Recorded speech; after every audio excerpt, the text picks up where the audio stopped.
Another question that parents often have is that they're deployed and they receive word of a physical or emotional danger that their child is in. Now, this is a parent's worst fear. And when this happens, parents want to know, what can they do?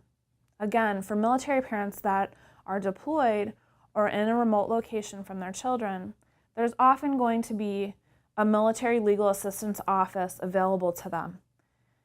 That service member should seek a military legal assistance attorney immediately to talk about what their options are. They're also going to need to inform their chain of command of what's going on. Some locations, deployed locations to a combat zone, might require the Red Cross message. For those that have been deployed before or have had a family situation, you might be familiar with that process. And that would include a message from someone back here. It can be the unit, that's the rear detachment unit. It can be a family member that goes to the Red Cross, but that message is sent, and that message goes to the command and to the service member to say there is a family situation happening, an emergency situation happening, and it's verification of that emergency situation. In some deployments or some combat zones, that's going to be required in order to look at emergency leave or other types of leave available to the soldier to handle that situation. In the circumstance that you feel that your child is in danger, emotionally or physically, you should contact local law enforcement or other authorities immediately. If you're unable to get emergency leave right away, but you're aware that a situation is happening endangering your child, you should contact the authorities to have your child taken out of that situation as soon as possible. Again, the child is the primary factor there, the primary important factor. So you'll need to look at, again, what is your situation, get advice from an attorney, and notify the authorities as soon as possible of a dangerous situation.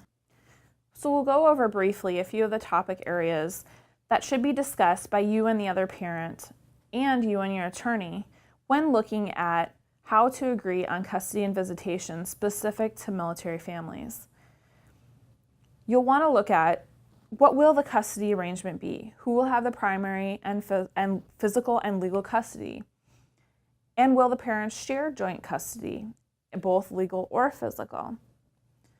If the parents currently live in the same community and custody will be joint, what is the arrangement in the event the military member has to move for a military assignment? What happens then? How do you handle that? What accommodations will be made for the visitation schedule when military duty interferes with regular visitation? How will that be handled between the parents? How will visitation time be made up from a deployment or other military duty?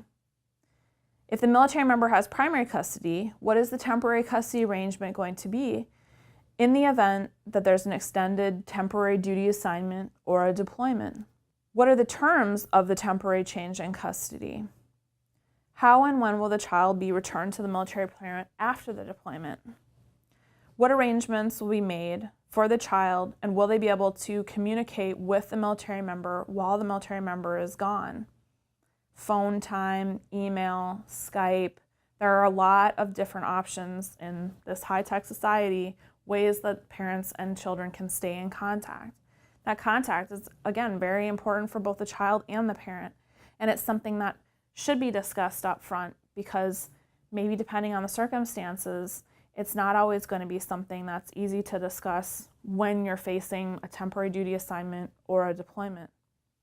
What agreement, if any, will provide the child time to spend with grandparents, siblings, or those other important family members that we discussed?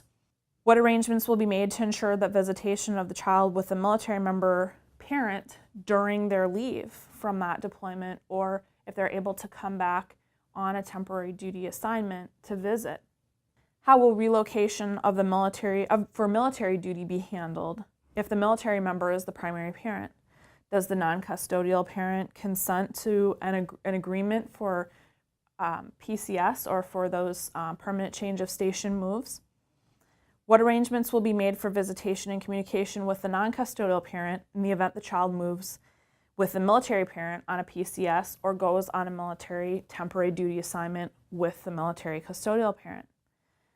These are just some of the factors or questions that parents should work through with their attorneys to really craft an agreement that works for your family situation, that can be comprehensive and include the most information possible so that when you're facing a deployment, a TDY, a military move, in that stressful situation, people aren't trying to determine based on emotion at that point what might be the best thing. It's better, again, to do this up front. And the more your decree can contain, the better your agreement will be. There are always many considerations in any family law matter. This presentation should give a good starting point to understand some of the main issues that you might face. You should also have some questions that were triggered by this presentation that you can go and talk to your attorney about. It's good to be an informed client. Good luck.